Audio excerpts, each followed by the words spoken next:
सभी 8 मांगें पूरी होने तक जारी रहेगी अनिश्चितकालीन आमरण अनशन। कल्पना इनामदार।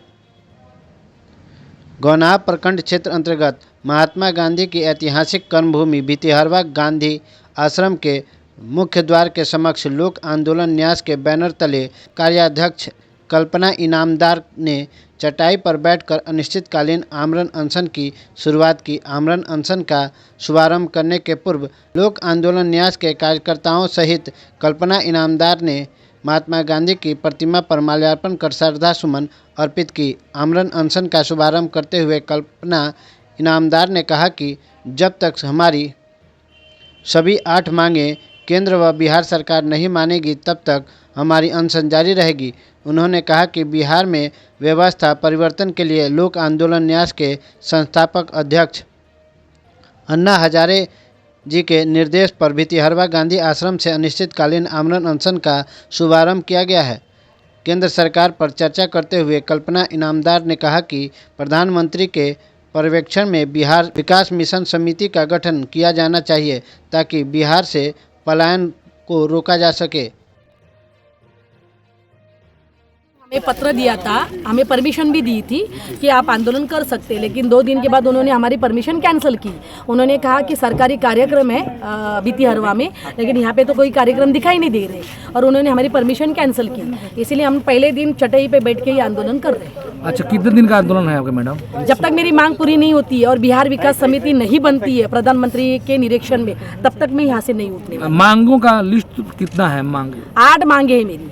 सबसे पहली मांग है कि बिहार विकास समिति बनाई जाए जो प्रधानमंत्री के पर्यवेक्षण में।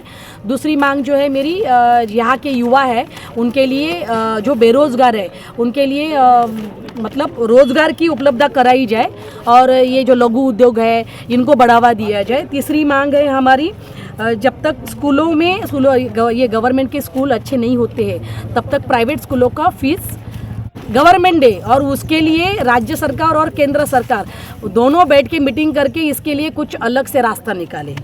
चौथी मांग मेरी है, ये जो CACP संवैधानिक दर्जा कृषि केंद्र मतलब कृषि लागत एवं मूल्य आयोग CAP का जो दर्जा देने के लिए, ये मेरी चौथी मांग है।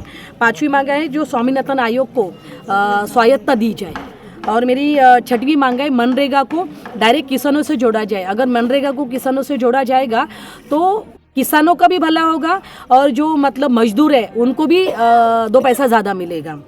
फिर मेरी 6ठी मांग है, भारत जैसे जो मतलब मेरी ऑल केंद्र के पास ये मेरी मांग है, ऑल इंडिया में मुझे लगता है कि आपके अर्थव्यवस्था को बदलने का टाइम आ चुका है। अर्थव्यवस्था बदलने के लिए मुझे लगता है कि केंद्र सरकार ने कदम उठाने चाहिए और जितने भी भारत के युवा हैं उन लोगों के लिए KG से लेके PG तक मुफ्त शिक्षा देनी चाहिए। गवर्नमेंट बोलती है कि हम 25% तो शिक्षा फ्री दे रहे स्कूलों में। आप मुझे बताइए 25% स्कूलों में फ्री शिक्षा दे रहे, लेकिन यहाँ पे 80% बच्चे गरीब है, उनका क्या करेंगे? और 25% है उनको भी उनका लिस्ट हर साल गवर्नमेंट तो देती नहीं है, बस बोलती है कि गवर्नमेंट ने भी दिया है करके। आज यहाँ पे 80% से ज़्यादा यहाँ पे बच्चे गरीब है, वो तो स्कूलों की फीस भी नहीं भर सकते। और यहाँ पे और एक बिहार की मैंने मांग, मुझे बहुत लोगों ने बिहार के लोगों ने बोला हुआ है, यहाँ पे हर साल एडमिशन होता है। हर साल एडमिशन क्यों होना चाहिए? कोई राज्य में एडमिशन नहीं, एक बार एडमिशन किया तो बच्चा पढ़ के ही बाहर आता है, तो बिहार में हर साल एडमिशन क्यों होना चाहिए?